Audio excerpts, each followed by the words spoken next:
Something you said today that really struck me. I was saying that everyone's been through hard things. Mm. And the way you flipped that really powerfully, and it was subtle, was that, but it's how you feel about how you got through those hard things that define how they impact you. And that is so true and powerful. Like that really, really hit me and resonated with me. I don't think I've heard it being said like that before, because like you said, you talked about your parents' divorce, and even though it was amicable and you had a loving family, your take was, what else could I have done?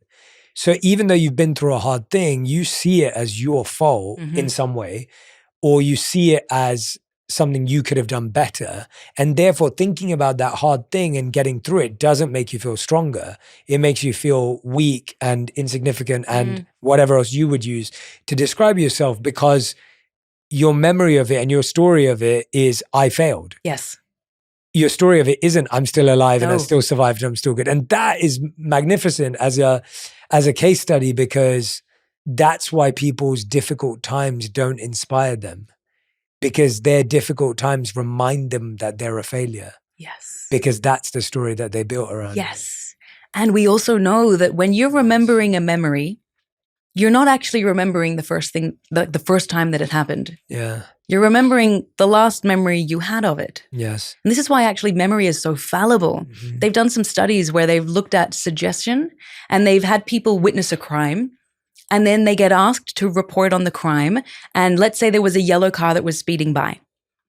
The person asking questions would say, how fast do you think the red car was going?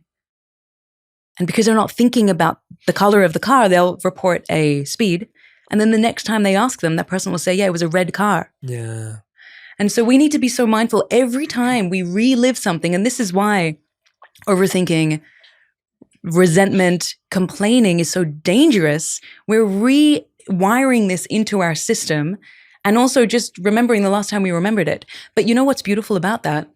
It means that you can actually change the meaning you're applying to these events. Yes. And then when you start remembering the new meaning, you start to fundamentally change the memory. Yes, yes. You mentioned something that I love sharing about, which is the bad experiences that happen to us, the unfairness, the colossal pressure that we face, the whatever it is, the heartbreak, the early death, the challenges at work, business failure. A lot of these things may lead to PTSD. If something is traumatic enough, it will lead to PTSD. And a lot of people in their minds think traumatic experience, PTSD. But did you know that there's quite a large number of people who never experience PTSD? They experience post-traumatic growth. We do not talk about this enough. I've never heard about it. I've never heard of it either until I came across the research. There is a really large number of people who don't go through the traumatic negative experience. They experience growth from that traumatic experience. And then when they've had a look at what is causing the growth, there's one quality that they have. It's curiosity. They don't just accept the situation for what it was and then internalize it for what it was. They ask questions about the situation. Could I have changed this? What could I have done differently? How did I feel when that was happening? What if I were to approach it this way?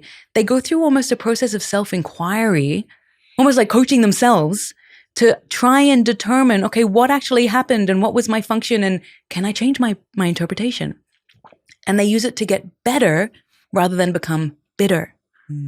And that is a powerful reminder to us that we can reclaim that autonomy. So how do we do it? How do we change these stories? It's a process called narrative re-identification. It comes from narrative therapy. It's been around for decades, and it's been proven to be highly, highly effective. It just takes time.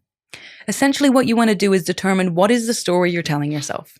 So in Bruno's case, his story was that my life is more difficult than everyone else's. And when we got deeper, it's because when he was growing up, he had an older sister who was the golden child, did everything right, achieved amazing things. He was constantly compared to her, and he wasn't given freedom to make decisions because his parents had assumed that he's going to mess up. So they told him, this is what you do, this is because you're never going to be like her. So we will create your path for you. So he never had a sense of autonomy, which led him to constantly focus on things outside of his control because he had nothing that he felt he could control. So we had to work through that process, and this was really confronting for him. because he naturally would resist. But we worked through it and he was open to it. Then the next step is, okay, Bruno, is that story serving you? Genuinely, is it serving you? And it took him a while to acknowledge that, no, it wasn't. He doesn't want to feel that way. So then the next step is, okay, how would you rewrite this story in a way that served you? What would you tell someone else? Let's go through that process. So you essentially rewrite your story, focusing on what you learned, how you grew, and how you became stronger using that curiosity. And this took a little while for him to get comfortable with that and work through it. But then every time I would ask him, tell me your story again. Tell me again, focus on what you learned. And it was remarkable seeing how he changed. Every part of him changed.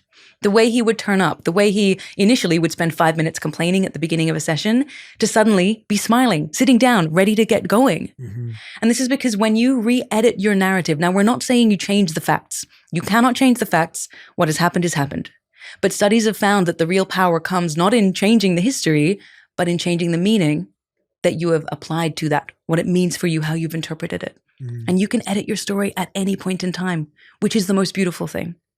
So, and this is a process that I actually take people through in the book, and Bruno's stories in there to work through it. Because a big part of it is, okay, great, we know this, but how do you do it? Yeah. And that's essentially why I wanted to write this book, to help people have this guide to step by step work through these processes to strengthen these attributes.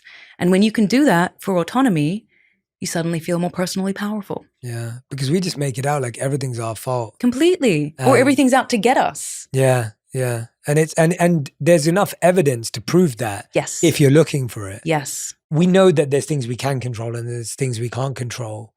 But when you were saying you were calling it the external locus, when your mind space is locked in the external locus, you feel powerless because you are. Yeah. And that, I love that connection, because if we believe we're powerless, it's because we're finding all the evidence that we're powerless. So if I consider the weather today and your mood and my success online today as a dictation of how good I am, then I'm going to feel powerless because I actually am powerless by the 3 metrics that I've chosen to do it by.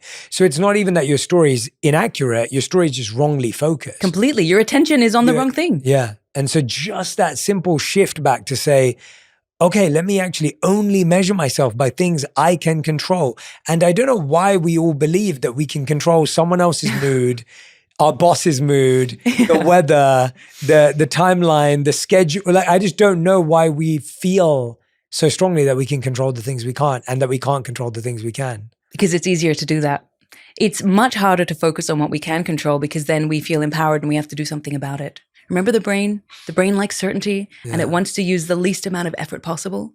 And if it gets you to focus on everything outside of your control, you're not using your prefrontal regions, which require a lot of metabolic energy. And so great, it's easier for the brain. We go down these habit paths of overthinking and catastrophizing, and then we don't have to do anything about it.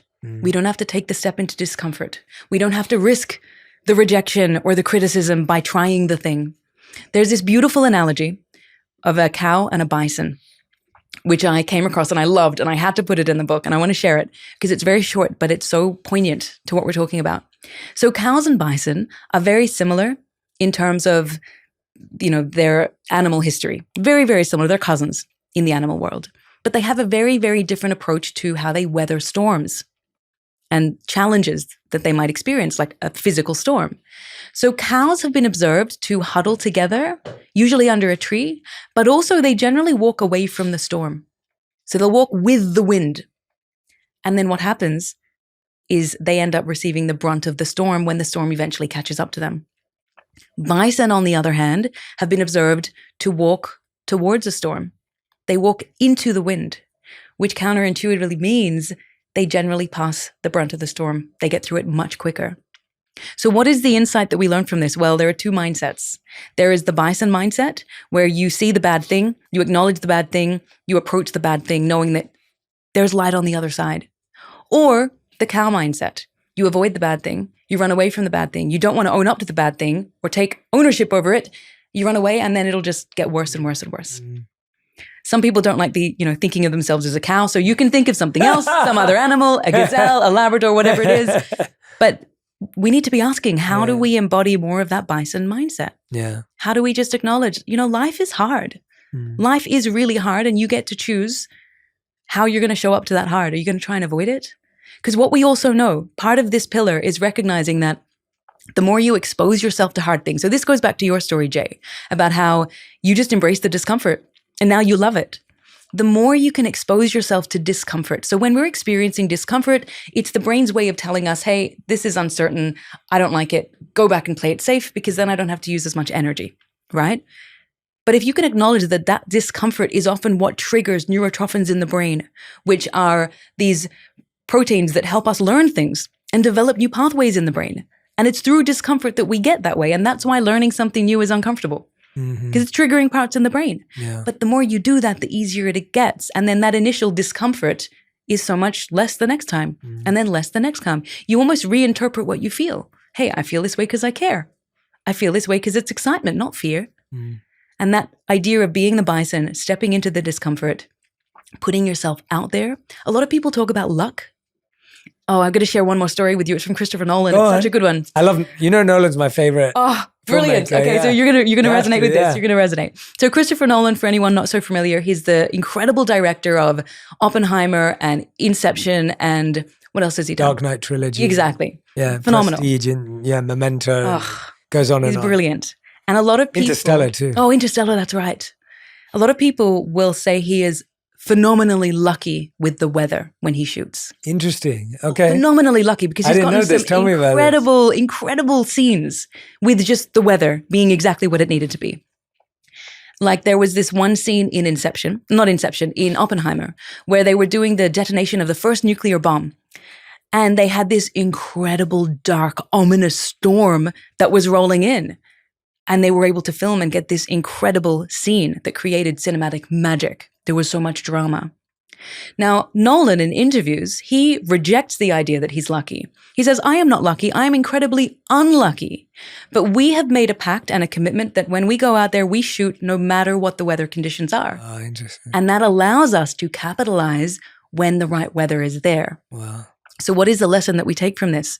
Nolan's team has created an environment where they embrace the discomfort of not knowing what weather they're going to have. Some days it rains, some days it's sunny, some days it's great, some days it's not. They film regardless. So they're exposing themselves to that discomfort so that when the opportunity arises, like that amazing storm, they know how to handle it. Yeah. They've been in similar situations. They are prepped, they are primed. And we call this earned luck. So it's not just, oh my goodness, we got lucky. No, we earned that luck. We created what's, his name is, there's a tech entrepreneur who calls it a luck surface area. You can increase your luck surface area and the chances that you will receive good luck by exposure to discomfort. Visibility, putting yourself out there, putting your hand up in the meeting, applying for the job that you think you're not going to get. You don't know unless you try, and that's the sign of your autonomy. And so strengthening that attribute is so important for that state of big trust, so you can start to achieve the things you want to achieve, get the opportunities that you really seek.